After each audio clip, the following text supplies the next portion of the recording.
கர்த்தர் வந்து ஆராதனை ஆசீர்வதிக்கும்படி நாம் ஜெயிப்போம். அன்புள்ள ஆண்டவரே, உம்மை துதிக்கிறோம், உம்மை ஸ்தோத்தரிக்கிறோம். இந்த நாளில் உம்முடைய பிள்ளைகளாய் கூடி உம்மை ஆராதிக்கும்படி தந்த கிருபைக்காக உம்மை ஸ்தோத்தரிக்கிறோம். இந்த நாளின் ஆராதனைகளுக்கு ஆசீர்வதித்தாரும், ஆவியோடு உண்மையோடு உம்மை தொழுது கொள்ளும்படி கிருபைத்தாரும். ஒவ்வொருடைய தேவைகளை சந்தியும், குறைவெல்லாம் நிறைவாக அவரோடு இடைபடும். எல்லா துதிக நம்மைக்கே செலுத்துகிறோம், இயேசுவின் மூலம் பிதாவே, ஆமென். பாட்டு புஸ்தகத்தில் 54வது பாடலை பாடி தேவனை மகிமைப்படுத்துவோம்.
ஒரு ஆங்கில பாடலை பாடுவோம். Jesus keep me near the cross.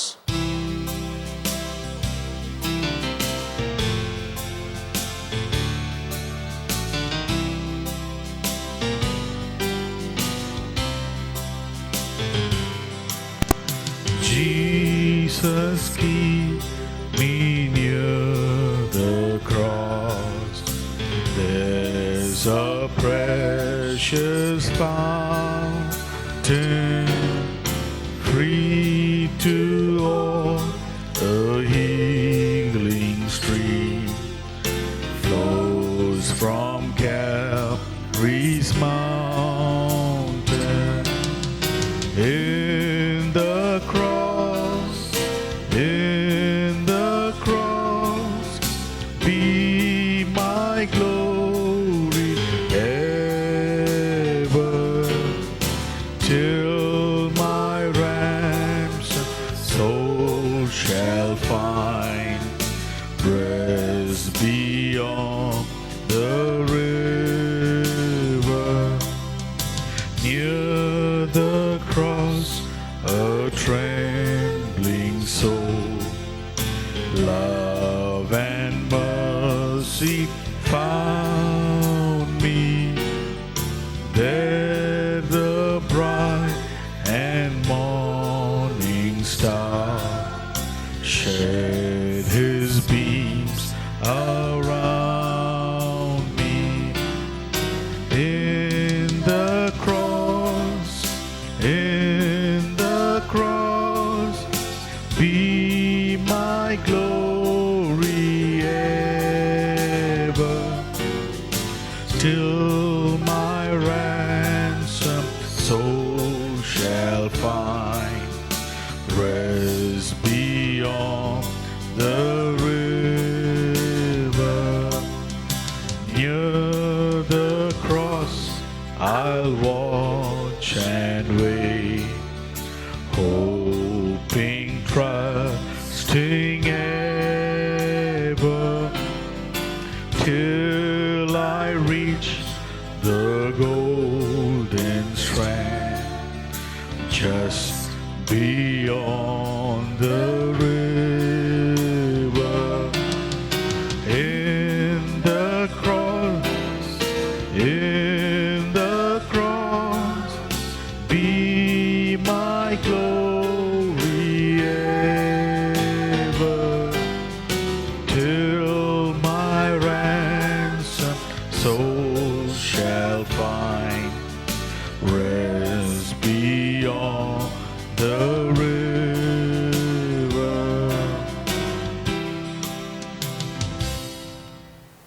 நாளிலே நாம் கர்த்தருடைய வார்த்தை தியானிப்போம். அந்த நாட்களிலே நாம் இந்த வருடத்தின் வாக்குத்தத்த செய்தியை தியானித்து வருகிறோம். 10 vital revelations of the kingdom of God. தேவனுடைய ராஜ்யத்தை குறித்து 10 முக்கியமான வெளிப்பாடுகள். இந்த செய்தியிலே முதல் 5 சத்தியங்களை நாம் ஏற்கனவே தியானித்து. முதலாவது the power of the kingdom, தேவனுடைய ராஜ்யத்தின் வல்லமை. இரண்டாவது priorities of the kingdom, இந்த ராஜ்யத்திலே முக்கியமானவைகள் எதற்கு முக்கியத்துவம் கொடுக்கப்படுகிறது. மூன்றாவது progress of the kingdom, இந்த ராஜ்யத்தின் முன்னேற்றம், வளர்ச்சி. நான்காவது principles of the kingdom, இந்த ராஜ்யத்தின் கற்பனைகள், பிரமாணங்கள். ஐந்தாவது provision of the kingdom, இந்த ராஜ்யத்தில் நம்முடைய தேவைகள் சந்திக்கப்படும். அதைத் தொடர்ந்து இந்த நாளிலே 6வது குறிப்பிலிருந்து 8வது குறிப்பை தியானிப்போம். 6வது பிரைஸ் ஆஃப் தி கிங்டம், இந்த ராஜ்யத்தின் விலக்கிரயம். 7வது ப்ராக்சிமிட்டி ஆஃப் தி கிங்டம், இந்த ராஜ்யம் நமக்கு சமீபமாய் இருக்கிறது. 8வது ப்ரோக்ளமேஷன் ஆஃப் த கிங்டம், இந்த ராஜ்யம் சுவிசேஷம் அறிவிக்கப்பட வேண்டும். ஆகவே இந்த நாளிலே 6வது குறிப்பு பிரைஸ் ஆஃப் த கிங்டம், இந்த ராஜ்யத்தின் விலக்கிரயம். அதற்குரிய வசனங்களை நாம் வாசிப்போம். மத்தேயு 13:44-46. அன்றியும் பரலோக ராஜ்யம் நிலத்தில் புதைந்திருக்கிற பொக்கிஷத்துக்கு ஒப்பாயிருக்கிறது. அதை ஒரு மனுஷன் கண்டு மறைத்து அதை பற்றிய சந்தோஷத்தினாலே போய் தனக்கு உண்டான எல்லாவற்றையும் விற்று அந்த நிலத்தை கொள்ளுகிறான். மேலும் பரலோக ராஜ்யம் நல்ல முத்துக்களை தேடுகிற வியாபாரிக்கு கொடுப்பார். அவன் விலை உயர்ந்த ஒரு முத்தை கண்டு போய் தனக்கு உண்டான எல்லாவற்றையும் விற்று அதை கொள்ளுகிறான். ஆகவே பரலோக ராஜ்யம் மிகவும் விலையேற பெற்றது. அது ஒரு பொக்கிஷம், அது விலையேற பெற்ற. ஆகிய ஒருவரும் அதை அலட்சியமாக என்ன செய்யக்கூடாது, எண்ணக்கூடாது. இது அவ்வளோ வெளியேற பெற்று, இதற்காக எல்லாவற்றையும் தியாகம் செய்து பெற்றுக்கொள்ளக்கூடிய வெளியேற பெற்ற ஒரு பொக்கிஷம், வெளியேற பெற்ற ஒரு முத்து. இப்போ உலகத்தில் நீங்கள் எது வச்சுருந்தாலும், என்ன பொக்கிஷம் வச்சுருந்தாலும் எவ்வளோ நாள் நெஞ்சு போனால் அனுபவிக்க முடியாது. உலகத்தில் நீங்கள் ஏதாவது வெளியேற பெற்றதை வச்சுருக்கீங்க, மிஞ்சி போனால் எவ்வளோ நாள் அதை அனுபவிக்க முடியும்?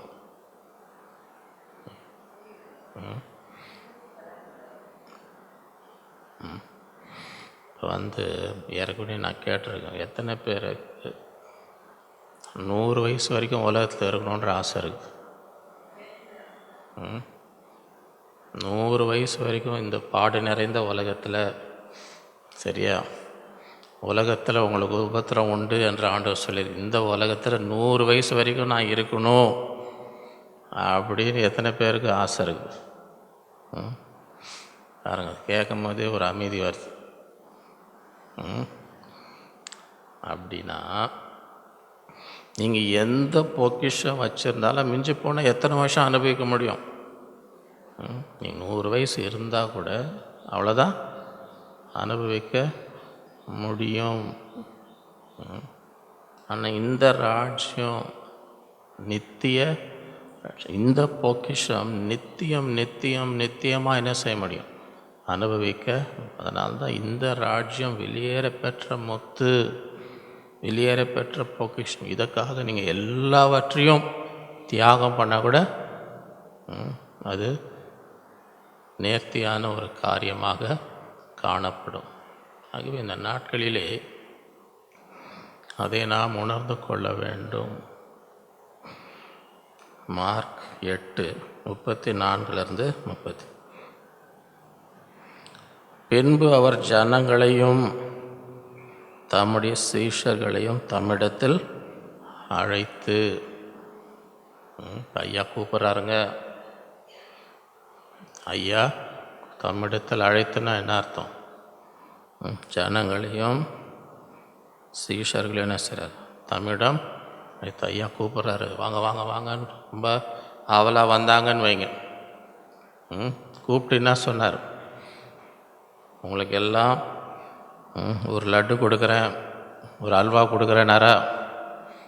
என்ன கூப்பிட்டு என்ன சொல்கிறாராங்க? தம்மிடத்தில் அழைத்து என்ன சொல்கிறார்? ஒருவன் என் பின்னே வர விரும்பினால்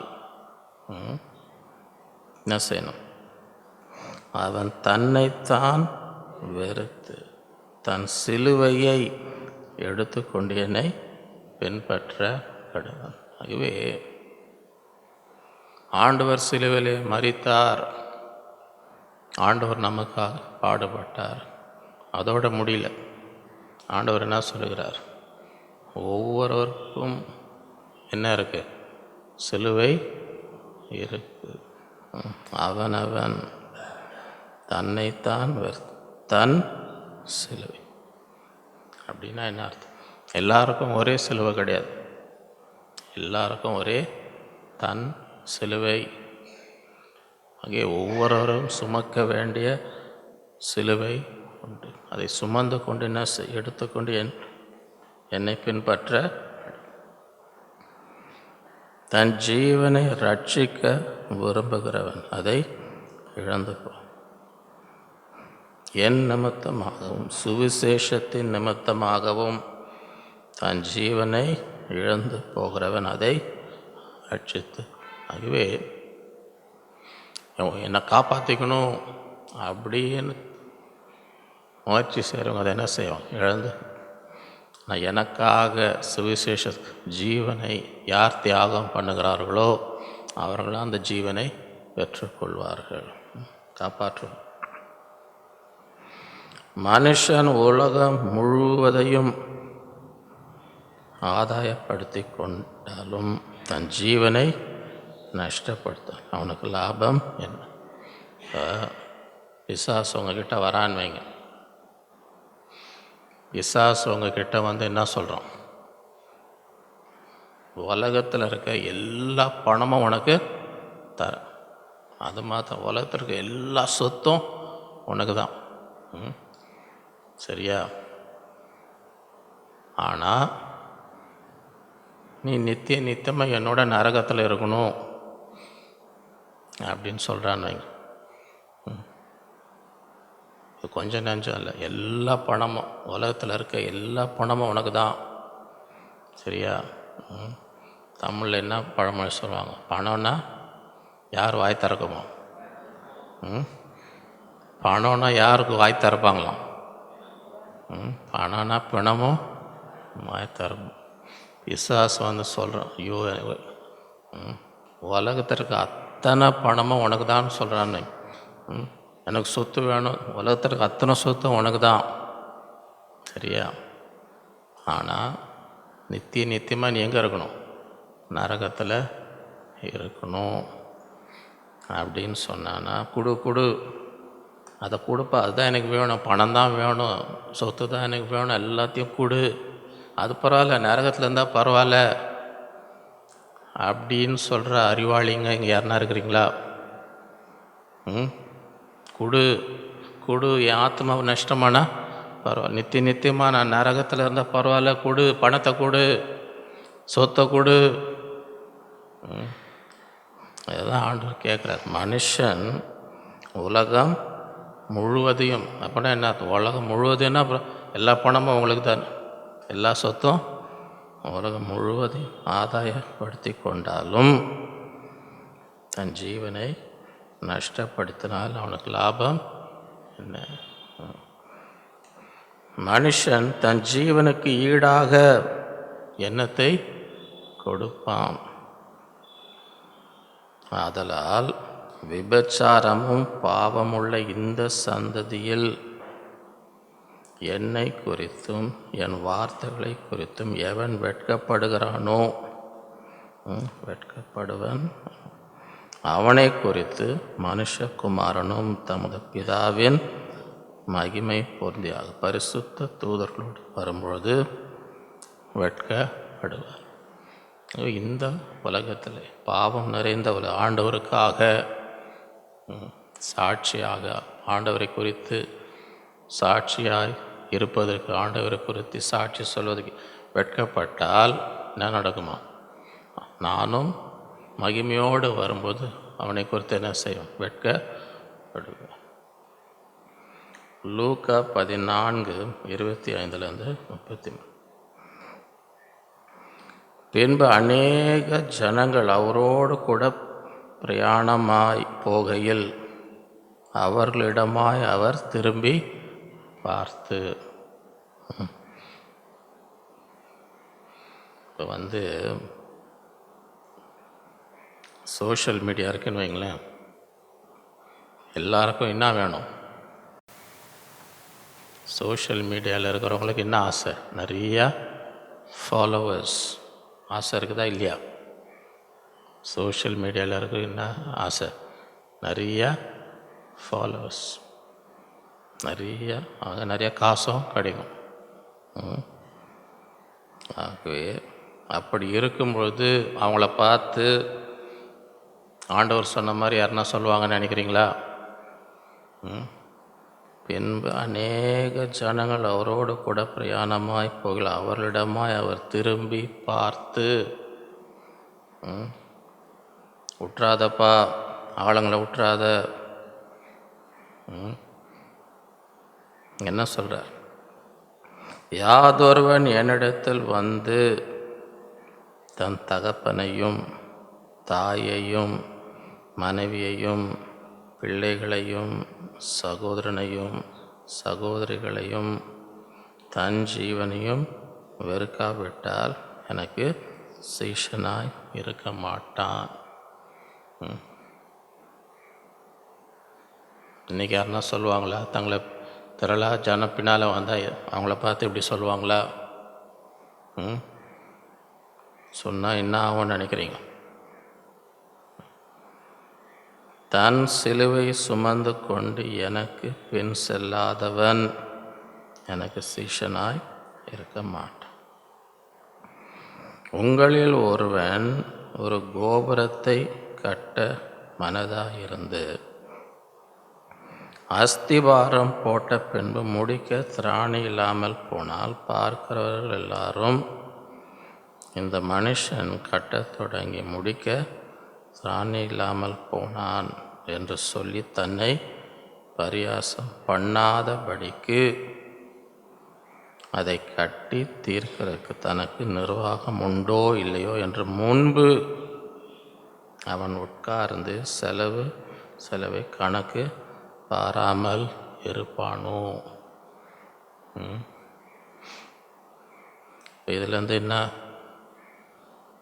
கற்றுக்குறோம்? செலவு பண்ணும்போது கணக்கு போடணுமா போடக்கூடாதா? கோபுரம் கட்டணும்னு அவசியம் இல்லை. அனுதினம் செலவுக்கும் என்ன போடணும்?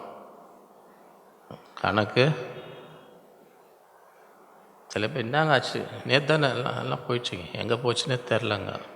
அப்போனா என்ன அர்த்தம்? எங்கே போச்சே தெரிலன்னா என்ன பண்ணல? கணக்கு. ஆகவே ஆண்டவர் என்ன சொல்லுவார்? கணக்கு போடுங்கள். அன்றியும் ஒரு ராஜா மற்றொரு ராஜாவோட யுத்தம் செய்ய போகிற போது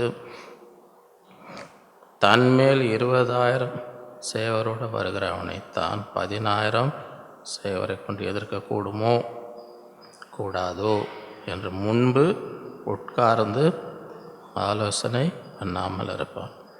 கூடாதென்று கண்டால் மற்றவனினும் தூரத்தில் இருக்கும்பொழுதே ஸ்தானாதிபதிகளை அனுப்பி சமாதானத்துக்கானவர்களை கேட்டுக்கொள்வான். அப்படிலாம் சொல்லிட்டு கடைசியில் பாயிண்ட்டுக்கு வர்றாரு. என்ன பாயிண்ட்? அப்படியே உங்களில் எவனாக தனக்கு உண்டான எல்லா வகைகளும் வெறுத்து விடாவிட்டால் அவன் எனக்கு சீஷனாய் இருக்க மாட்டான். அப்படி என்றால் இதோடைய விலை கிரயம் என்ன? ஆண்டவருக்கு சீஷனாக இருக்கணும்னா என்ன விலை கிரயம், என்ன தியாகம் செய்ய வேண்டும் என்று முன்னமே என்ன செய்யணும்? யோசித்து பார்க்க வேண்டும். அதை தான் சொல்கிறார், யோசித்து பாருங்கள். திரள் கூட்டம் பின்னால் வராங்க, சும்மா வந்துன்னு இருக்காதீங்க, சும்மா வந்துன்னு இருக்காதீங்க, கணக்கு போட்டு பாருங்கள். என் கூட பின்னால் வரணும்னா என்னென்ன விலைக்கிரயம் செலுத்த வேண்டும், அதை செலுத்த ஆயத்தமாக இருக்கிறீர்களா என்று முதலாவது என்ன செய்யுங்க? கணக்கு போட்டு அதுக்கப்புறம் என் பின்னால் வாங்க. தமிழில் சொல்லுவாங்க, ஆழம் தெரியாமல் இறங்கிட்டாங்க. அது கேள்விப்பட்டீங்களா? ஆழம் தெரியாமல் அதுதான் சரி. திரள் கூட்டம் வரும்போது அவங்கள பார்த்து சொல்கிறார், நீங்கள் சும்மா வந்துன்னு இருக்காதீங்க, யோசிக்காமல் என் பின்னால் என்ன செய்யாதீங்க, வராதிங்க. என் பின்னால் வரணுன்னா இந்த வேலை கிரயம், இதை செய்யணும், இதை தியாகம் பண்ணணும், ஆயத்தமாக அதை என்ன செய்யுங்க? யோசித்து பாருங்கள். ஒருத்தர் தஞ்சாவூருக்கு வண்டி போதுன்னு போனாராம், அது கேட்டிங்களா? தஞ்சாவூருக்கு வண்டி போதுன்னு போனார், அதை கேட்டிங்களா? யாருன்னா யாரோ சும்மா போ தஞ்சாவூருக்கு வண்டி போகுது ஏற்பான்னு, அப்படியா தஞ்சாவூருக்கு வண்டி போதான்னு ஏறிக்கினாராம். சரியா? எங்கே வண்டி போகுது? தஞ்சாவூர். அவன் பாட்டு ஓட்டின்னு போய் தஞ்சாவூர் வந்தானே இறக்கி விட்டான். இப்போ வந்தாச்சு தஞ்சாவூர் இறங்குன்னா இறங்கி இப்போ சாப்பாட்டுக்கு காசு இல்லையாம், திருப்பி வர்றதுக்கு காசு இல்லை. என்னப்பா இல்லைப்பா தஞ்சாவூருக்கு வண்டி போகுதுன்னு சொன்னாங்க, ஏறி வந்துட்டேன். தஞ்சாவூருக்கு வண்டி போகுதுன்னு ஏறி வந்து இப்போ என்ன பண்ணுறது, வந்து இறங்கியாச்சு. இப்போ சாப்பிடவும் காசு இல்லை, தங்குறதுக்கும் இடம் இல்லை, திரும்பி போகிறதுக்கும் காசு இல்லை. ஏன் இப்போ ஒன்று யார் இங்கே வர சொன்னாங்க? இல்லைங்க தஞ்சாவூருக்கு வண்டி போகுதுன்னு சொன்னாங்க. அந்த மாதிரி சும்மா தான் செய்யாதீங்க.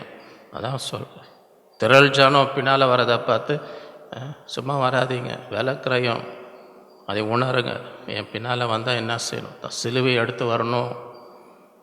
என்னை விட யாரையும் நேசிக்க முடியாது.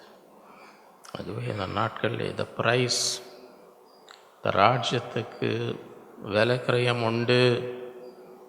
அந்த விலைக்கிரயத்தை செலுத்த என்ன செய்யணும்? ஆயத்தமாய் இருக்க வேண்டும். 7வது, த ப்ராக்சிமிட்டி ஆஃப் த கிங்டம். இந்த ராஜ்யம் நமக்கு சமீபமாய் இருக்கிறது. அதற்குரிய வசனங்களை நாம் வாசிப்போம். லூக்கா 17:20-21. தேவனுடைய ராஜ்யம் எப்பொழுது வரும் என்று பரிசேயர் அவரிடத்தில் கேட்டபோது அவர்களுக்கு அவர் பிரதியுத்தரமாக, தேவனுடைய ராஜ்யம் பிரத்யட்சமாய் வராது, இதோ இங்கே என்றும் அதோ அங்கே என்றும் சொல்லப்படுகிறது ஏதுவாக இராது. இதோ தேவனுடைய ராஜ்யம் உங்களுக்குள் இருக்கிறது. இந்த ராஜ்யம் எங்கேயோ இருக்குன்னு பாரு, எங்கேயும் இதோ இங்கே அதோ எங்கேயும் போவேணாம். எங்கேயும் என்ன செய்யும், எந்த யாத்திரையும் நீங்கள் போவேணாம், எந்த காரியமும் செய்யும். காரணம், இந்த ராஜ்யம் எங்கே இருக்குது? உங்களுக்குள்ளே இருக்கிறது. ஏன்? இந்த ராஜ்யத்தினுடைய ராஜாதி ராஜா எங்கே இருக்கிறார்? உங்களுக்குள் இருக்கிறார். இந்த ராஜா எங்கே இருக்கிறாரோ அங்கே தான் ராஜ்யம். இந்த ராஜா நமக்குள்ளே இருக்கும்பொழுது இந்த ராஜ்யமும் எங்கே இருக்குது? நமக்குள்ளே. எங்கேயும் போக வேண்டாம், எங்கேயும் அலைய வேண்டாம், உங்களுக்குள் இருக்கிறது. மத்தேயு 4:17. அது முதல் இயேசு மனம் திரும்புங்கள், பரலோக ராஜ்யம் சமீபித்திருக்குது என்று பிரசங்கிக்க தொடங்கினார். ஆகவே ஆண்டுடைய பிரசங்கம் என்ன? மனம் திரும்பல். ஏன்? ராஜ்யம், பரலோக ராஜ்யம் உங்களுக்கு சமீபமாய் வந்திருக்கிறது. சீஷர்களை பார்த்து மத்தேயு 10:7, போகையில் பரலோக ராஜ்யம் சமீபித்து இருக்கிறது என்று பிரசங்கம். இதுதான் பிரசங்கம். போய் சொல்லுங்கள், ஆண்டவர் உங்கள் கிட்ட வந்துட்டாருங்க, இந்த ராஜ்யம் உங்கள் கிட்ட எங்கேயும் நீங்கள் எங்கேயும் போகணும், உங்களை தேடி வந்திருக்கிறது. ரோமர் 10:6-10. விசுவாசத்தினாலாகும் நீதியானது கிறிஸ்துவை இறங்கி வர பண்ணும்படி பரலோகத்துக்கு ஏறுகிறவன் யார்? அல்லது கிறிஸ்துவை மரித்தோரிலிருந்து ஏற பண்ணும்படி பாதாளத்துக்கு இறங்கவன் யார் என்று உன் உள்ளத்தில் சொல்லாதிருப்பாயாக என்று சொல்லுங்கள். அப்படி என்றால் யாருங்க எங்கெங்க இருக்கிறாரு? அவர் எங்கேயும் யார் அங்கே போய் பரலோகத்திலேருந்து அவரை கூட்டு வர்றது? இல்லை அவர் கீழே யார் கீழே போய் அவரை மேலே கொண்டு வருவது என்று என்ன செய்யுது? சொல்லாது. அங்கே மேலேயும் இல்லை கீழே. இந்த வார்த்தை உனக்கு சமீபமாய் உன் வாயிலும் உன் இருதயத்திலும் இருக்கிறது என்று சொல்லுகிறது. ஆகவே எங்கேயும் நீங்கள் போக வேணும். இது எங்கே இருக்குது? உங்கள் வாயிலும் உங்கள் இருதயத்திலும். இந்த வார்த்தை நாங்கள் பிரசங்கிக்கிற விசுவாசத்தின் வார்த்தை என்னவென்றால், கர்த்தராகிய இயேசுவை நீ உன் வாயினாலே அறிக்கட்டு, தேவன் அவரை மரித்தோரிலிருந்து எழுப்பினார் என்று உன் இருதயத்திலே விசுவாசித்தால் ரட்சிக்கப்பட்ட. ஒன்றும் எங்கேயும் நீ போகணும். உன் வாயினாலே கர்த்தராகிய இயேசு என்ன செய்? ஆண்டவரே நீர்தான் என்னுடைய ஆண்டவர். உன் இருதயத்தில் அவர் மரித்து உனக்காக மரித்தார், உனக்காக எழுப்பினார் என்று விசுவாஸ். அது செய்தாலே என்ன செய்? ரட்சிக்கப்படுவார். நீதி உண்டாக இருதயத்தில் விசுவாசிக்கும், ரட்சிப்பு உண்டாக வாயினாலே அறிக்கை பண்ணு. ஆகவே இருதயத்தில் விசுவாசித்தால், உன் வாயிலே அறிக்கை செய்தால் வேறு எங்கேயும் போகும். அதுதான் இந்த ராஜ்யம் உனக்கு சமீபமாய் வந்திருக்கிறது. அப்போ உன்னை இருதயத்திலே விசுவாசித்து உன் வாயிலே அறிக்கை செய்தால் ரட்சிக்கப்படுவாய் என்று சொல்லும் பொழுது, தேவனுடைய ராஜ்யத்தில் நம்ம பேசுகிற வார்த்தை முக்கியம் இல்லையா? உன் இருதயத்திலும் உன் வாயிலும் நீ ரட்சிப்பை பெற்றுக்கொள்ள முடியும் என்று சொல்லும் பொழுது, நாம் பேசுகிற வார்த்தைகள் முக்கியம் இல்லையா? அப்படி என்றால் கவனமாக பேசணுமா, வாய்க்கு வந்ததெல்லாம் பேசலாமா?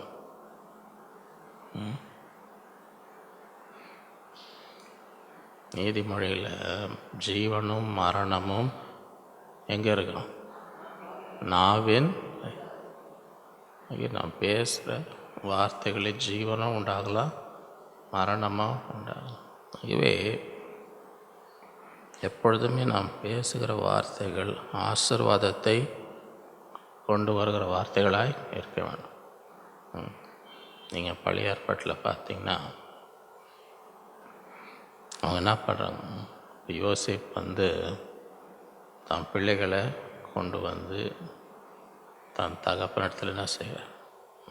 என் பிள்ளைங்களை ஆசீர்வதிங்க அப்படின்னு வசனம் இருக்கா இல்லையா? பிள்ளைங்களை கொண்டு வந்து என்ன செய்ய, என் பிள்ளைங்களை என்ன செய்யுங்க? ஆசீர்வதிங்க. எத்தனை பேர் இன்னும் ஆசீர்வாதம் சொன்னார் பிள்ளைங்களுக்கு? யாக்கோபு இன்னும் ஆசீர்வாதம் சொன்னார்னு எத்தனை பேர் தெரியும்?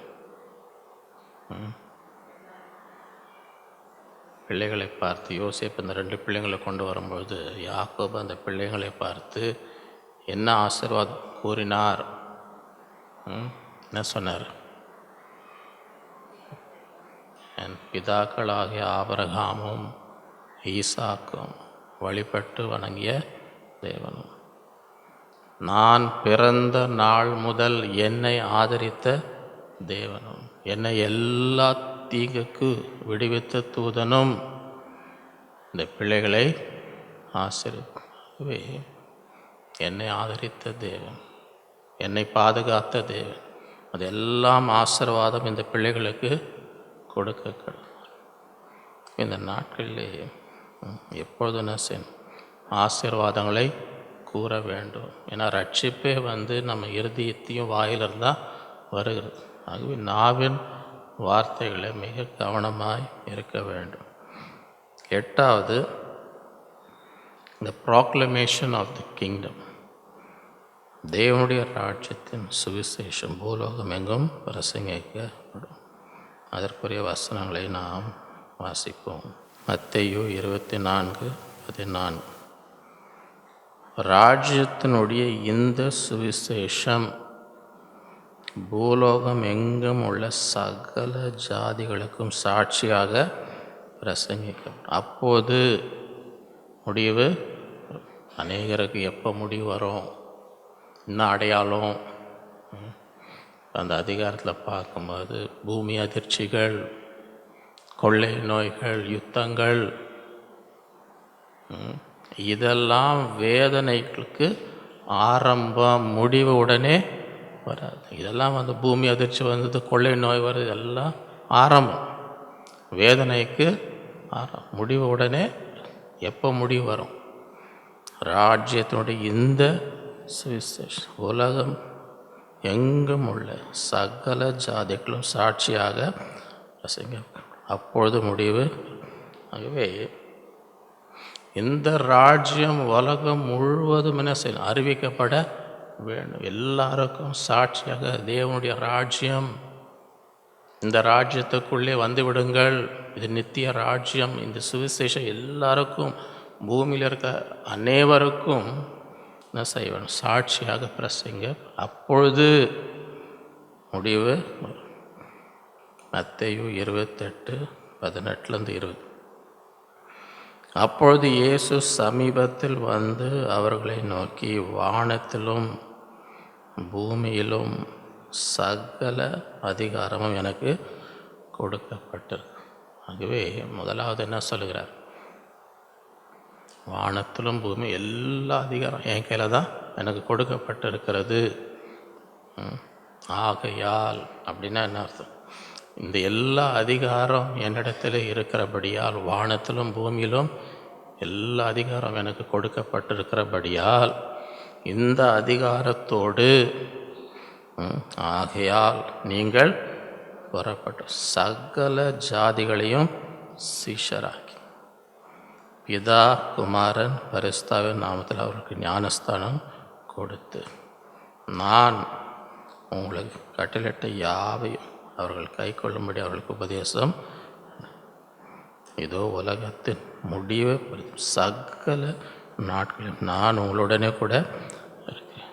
ஆகவே இதுதான் தேவன் நமக்கு கொடுத்த கட்டளை. எனக்கு எல்லா அதிகாரம் இருக்கிறபடியால் இந்த அதிகாரத்தோடு நான் உங்களை அனுப்புகிறேன். நீங்கள் எல்லா சீஷராக்கி என்ன செய்யணும்? ஞானஸ்தானம் கொடுக்க வேண்டும். நான் கொடுத்த கட்டளைகள் எல்லாம் அவர்களுக்கு உபதேசம். நான் உலக முடிப்பிருந்தும் சகல நாட்கள் உங்களோடு இருப்பேன். அப்படின்னா என்ன அர்த்தம்? ஒரு நாளும் தேவன் நம்மை தனியாய் விடுவது, சகல உலகம் முடிகிற வரை நான் உங்களோடு என்ன செய்வேன்? இருப்பேன். எந்த மனுஷனும் அந்த மாதிரி என்ன செய்ய முடியும்? வாக்கு கொடுக்க முடியாது. எந்த மனுஷன்னா சொல்ல முடியுமா? உலகம் முடிவு பாருங்க சகல நாட்கள் உன்னோடு இருப்பேன். எந்த மனுஷனை சொல்ல முடியுமா? சொல்கிற ஆளே அடுத்த நாள் இருப்பாரான்னு தெரியாது. ஏன்னா மனுஷனுடைய நாட்கள் எப்படி இருக்குதோ, புல்லுக்கு காற்று அடிச்சா போயிடும். இருந்த இடமா ஒருவரும் உலகம் முடிய உன்னோடு இருப்பேன்னு சொல்ல முடியாது. நான் தேவன் நமக்கு வாக்கு கொடுக்குறேன். மார்க் 16:15-20. பின்பு அவர் அவர்களை நோக்கி, நீங்கள் உலகமெங்கும் போய் சர்வ சிருஷ்டிக்கும் சுவிசேஷத்தை உலகம் எல்லா இடத்தும் ஒன்றும் விட்டு வைக்காதீங்க. எல்லா இடமும் போய் எல்லாருக்கும் என்ன செய்யுங்க? இந்த சுவிசேஷத்தை நீங்கள் செய்ய வேண்டியது என்ன செய்யணும்? சுவிசேஷத்தை பிரசங்கி. அதுக்கப்புறம் கேட்குறவங்க என்ன செய்கிறாங்க, அது அவங்களுடைய பொறுப்பு. நீங்கள் சொன்ன பிறகு கேட்கிறவர்கள் அதை குறித்து என்ன செய்கிறார்கள் என்பது அவர்களுடைய உத்தரவாதம். விசுவாசம் உள்ளவனாகி ஞானஸ்தானம் பெற்றவன் ரட்சிக்கப்படும். விசுவாசியாதவனோ ஆக்கணைக்குள்ளாக தீர்க்கப்படுவான். விசுவாசிக்கிறவர்களால் அப்படின்னா என்ன அர்த்தம்? என்னன்னு போட்டிருக்கு? அப்போஸ்தலர்களால் அப்படின்னு போட்டிருக்கா? தீர்க்கதரிசிகளால், சுவிசேஷர்களால், மெய்ப்பர்களால், போதகர்களால் அப்படின்னு போட்டிருக்கா? என்னான்னு போட்டிருக்கு? விசுவாசிக்கிறவர்களால் அப்படின்னா என்ன அர்த்தம்? யார் அது? விசுவாசிக்கிறவர்கள்னா யார்? விசுவாசிக்கிறவர்கள்லாம் யார் அது? விசுவாசிக்கிறவர்கள் நடக்கும் அடையாளங்கள். சரியா? நல்லா வாசித்துக்கோங்க. அது நடக்குதான்னு யோசித்து வாசிங்கன்னா நடக்கணுமா? விசுவாசிக்கிறவர்களால் நடக்கும் அடையாளங்கள் என்னது? என் நாமத்தினாலே பிசாசுகளை துரத்துவார்கள். நல்லா கேட்குதா? அது என்ன போட்டிருக்குன்னு? பிசாசு உங்களை துரத்துதா? பிசாசை நீங்கள் துரத்துறீங்களா? ஐயோ என்னங்க ஓடுறீங்க? இல்லைங்க அங்கே ஒரு பிசாசு இருக்குதுங்க. ஐயோ நீங்களும் சேர்ந்து ஓடுங்க அப்படின்னு பிசாசு இருக்குன்னு கேள்விப்பட்டாலே நீங்கள் ஓடின்னு இருக்கிறீங்களா? அல்லது பிசாசு ஓடுதா? இந்த ராஜ்யத்தில் ஆண்டவர் சொன்ன விசுவாசிக்கிறவர்களால் நடக்கும் அடையாளம், என் நாமத்தினால பிசாசுகளை நவமான பாஷைகளை சர்ப்பங்களை எடுப்பார். சாவுக்கு எதுவும் யாதொன்றை குடித்தாலும் அது அவர்களை சேதம். வியாதியஸ்தர் மேல் கைகளை வைப்பார், அப்பொழுது அவர்கள். அதுவும் இந்த நாட்களில் இந்த அடையாளங்கள் ஆண்டவரை எங்கள் மூலமாய் அடக்க வேண்டும். இவ்விதமாய் கர்த்தர் அவருடனே பேசின பின்பு பரலோகத்துக்கு எடுத்துக்கொள்ளப்பட்டு தேவனுடைய வலது பாரிசத்தில் உட்கார்ந்தார். ஏன் உட்கார்ந்தார்? ஏன் உட்கார்ந்தார்னா அவர் செய்ய வேண்டியதெல்லாம் என்ன ஆச்சு? செய்து முடித்ததுனால தான் என்ன செய்ய. இந்த உலகத்தில் இருக்கும்போது அவர் உட்காந்துட்டு இல்லை. பட்டணங்கள் தோறும் கிராமங்கள் தோறும் எல்லா இடத்துல என்ன செய்ய சுற்றி தெரிந்தார். உட்கார்ந்திருந்தார், சும்மா உட்கார்ந்தார் போட்டில். இப்போ ஏன் உட்கார்ந்தார் என்றால் அவர் செய்ய வேண்டியதெல்லாம் செய்து முடித்ததுனால என்ன செய்தார்? போய் சரி, ஆண்டவர் உட்காந்துட்டார், நம்மளும் உட்காந்துக்கலான்னு சொன்னாங்களா? இவங்க என்ன செஞ்சாங்க? அவர்கள் புறப்பட்டு போய் எங்கும் பிரசங்கம் பண்ணினார். கர்த்தர் அவர்களோடு கூட கிரியை நடப்பித்து அவர்களால் நடந்த அடையாளங்கள் வசனத்தை உறுதிப்படுத்தினார். ஆகவே இந்த நாட்களில் இந்த அறிவிக்கப்பட வேண்டும். அதை தான் அவர் செய்தான். ஆண்டவர் உட்கார்ந்தார், இவர்கள் புறப்பட்டு போனார்கள். நம்முடைய கடமை புறப்பட்டு யாவருக்கும் என்ன அறிவிக்க வேண்டும். யோவான் 3:3 இயேசு அவனுக்கு பிரதியுத்தரமாக, ஒருவன் மறுபடியும் பிறவாவிட்டால் தேவனுடைய ராஜ்யத்தை காண மாட்டான் என்று மெய்யாகவே உனக்கு என்று. அதற்கு நிக்கோதேமு, ஒரு மனுஷன் முதிர் வயதாக இருக்கையில் எப்படி அவன் தன் தாயின் கர்ப்பத்தில் 2ஆம் தரம் பிரவேசித்து பிறக்க கூடுமோ? இயேசு பிரதியுத்தரமாக, ஒருவன் ஜலத்தினாலும் ஆவியினாலும் பிறவாவிட்டால் தேவனுடைய ராஜ்யத்தில் பிரவேசிக்க மாட்டான் என்று மெய்யாகவே உனக்கு சொல். அப்படி என்றால் சுவிசேஷம் என்றால் என்ன? சுவிசேஷம் மறுபடியும் என்ன செய்யணும்? பிறக்க வேண்டும். எதோ சும்மா திருந்தினாருங்க, இது திருந்துறது இல்லைங்க. முழுமையாக என்ன செய்யணும்? இங்கிலீஷில் born again. முற்றிலுமாய் ஒரு புதிய வாழ்க்கை. முந்தி இவ்வளோ மோசமாக இருந்தார், இப்போ கொஞ்சம் முன்னேற்றம் இருக்குது. இது சுவிசேஷம் இல்லை. சுவிசேஷன் என்ன அர்த்தம்? மறுபடியும் ஒரு புதிய வாழ்க்கை. அதுதான் சொல்கிறார் ஆண்டவர். ஒருவன் ஜலத்தினாலும் ஆவியினாலும் பிறவாவிட்டால் தேவனுடைய ராஜ்யத்தில் பிரவேசிக்க மாட்டான். 1 யோவான் 1:7-9 அவர் ஒளியில் இருக்கிறது போல நாமும் ஒளியில் நடந்தார், ஒருவரோடு ஒரு ஐக்கியப்பட்டு அவருடைய குமாரனாகி இயேசு கிறிஸ்துவின் இரத்தம் சகல பாவங்களை நீக்கி நம்மை சுத்தி. நமக்கு பாவம் இல்லை என்போமானால் நம்மை நாமே வஞ்சிக்கலாம், சத்தியம் நமக்குள் இராது. நம்முடைய பாவங்களை நாம் அறிக்கையிட்டால் பாவங்களை நமக்கு மன்னித்து எல்லா அநியாயத்தை நீக்கி நம்மை சுத்திகரிப்பார். அவர் உண்மையும் நீதியும். ஆகவே சுவிசேஷம் உலகமென்று சென்று சுவிசேஷத்தை அறிவியுங்கள் என்றால் என்ன சுவிசேஷம்? என்ன சொல்ல வேண்டும்? இயேசு கிறிஸ்துவின் இரத்தம் சகல பாவங்களை நீக்கி நம்மை சுத்தி. ஆண்டவர் உங்களுக்காக சிலுவையிலே மரித்தார், நம்முடைய பாவங்களுக்காக இரத்தம் சிந்தினார். அந்த இரத்தம் சகல பாவங்களை நீக்கி என்ன செய்யும்? சுத்தி. நமக்கு பாவம் இல்லை என்றால் நம்மை நாமே வஞ்சிக்கிறோம், சத்தியம் நமக்குள் இராது. என்ன செய்யும்? பாவங்களை நாம் ஆண்டவரே நான் பாவி, என் பாவத்தை மன்னியும். பாவங்களை நாம் அறிக்கையிட்டால் பாவங்களை நமக்கு மன்னித்து எல்லா அநியாயத்தையும் நீக்கி நம்மை சுத்திகரிப்பதற்கு அவர் உண்மையும் நீதியும் உள்ளவராக. ஆகவே உலகமெங்கும் போய் சுவிசேஷத்தை அறிவிங்கள் என்று சொல்லும் பொழுது ஆண்டவருடைய இரத்தம் நம் பாவங்களை சுத்திகரிக்கும். பாவங்களை அறிக்கை பண்ண வேண்டும், மனம் திரும்ப வேண்டும். இந்த சுவிசேஷத்தை என்ன செய்யணும்? தெளிவாய் அறிவிக்க வேண்டும். ஆண்டவர் நல்லவருங்க, ஆண்டவர் உங்களை ஆசீர்வதிப்பார்னு போயினே இருந்தால் அதில் இன்னும் பாவ மன்னிப்பே அங்கே சொல்லவில்லை. இயேசு கிறிஸ்துவின் ரத்தத்தை பற்றியே சொல்லவில்லை. ஆண்டவர் உங்களுக்கு சுகம் கொடுப்பார், அதெல்லாம் இருக்கட்டும்.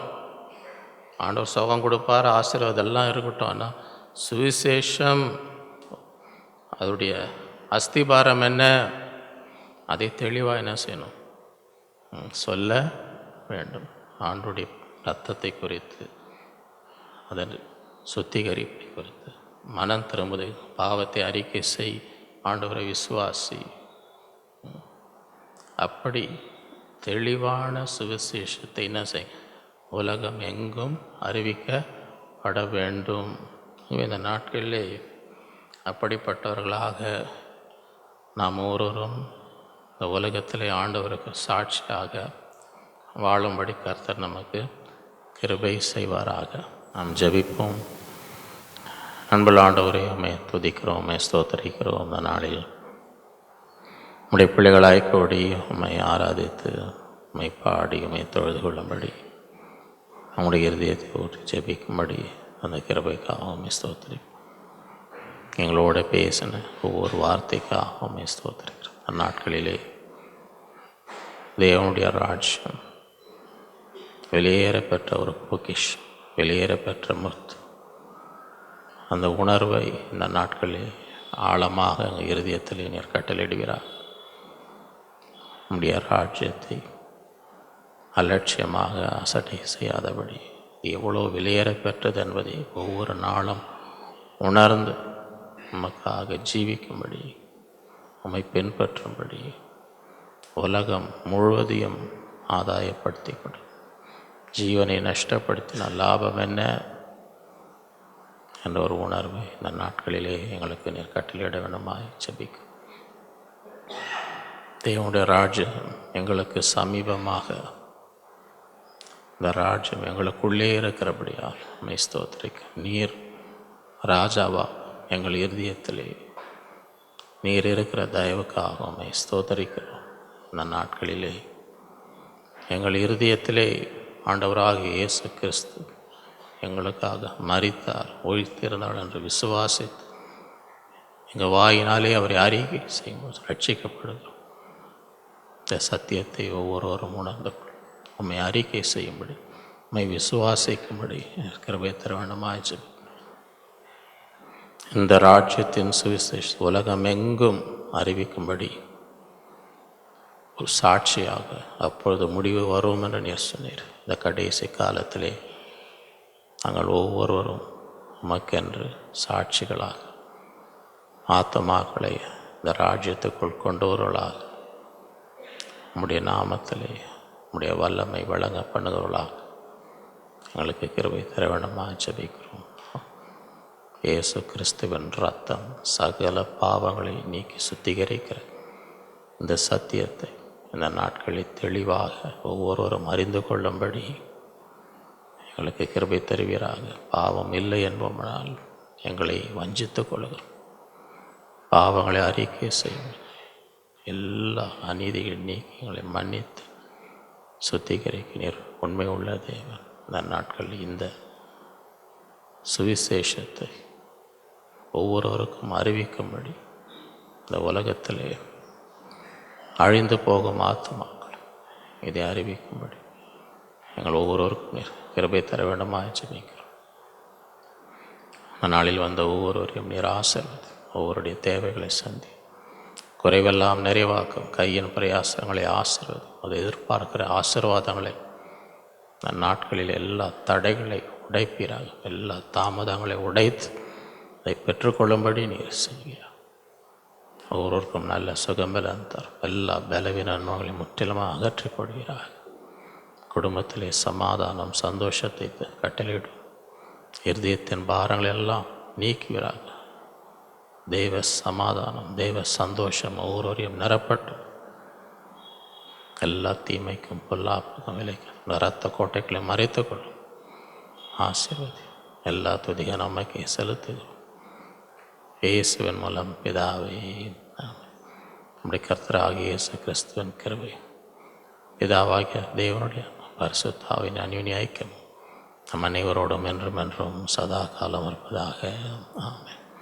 என் ஆத்மாவே கர்த்தரை ஸ்தோத்திரி, என் முழு உலகமே அவருடைய பரிசுத்த நாமத்தை ஸ்தோத்திரி. என் ஆத்மாவே கர்த்தரை ஸ்தோத்திரி, அவர் செய்த சகல உபகாரங்களையும் மறவாதே. ஆமென். ஹல்லேலூயா. கர்த்தர் உங்கள் ஒருவரையும் அளவில்லாமல் ஆசீர்வதிப்பாராக.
மலை மேல் ஜொலித்திடும் மாநகர் போலவே மன்னகம் காணவே ஒளியினை வீசுவோ ஆண்டவர் இயேசுவின் உறவினில் நெறிந்திட அணையாத ஜோதியா சுடரை வீசுவோ அணையாத ஜோதியா சுடரை வீசுவோ ஒளி தரும் தீபங்கள் சுடர் வீசும் தீபம் கலங்கரை விளக்கை போல் இயேசுவில் ஒளி தருவோ.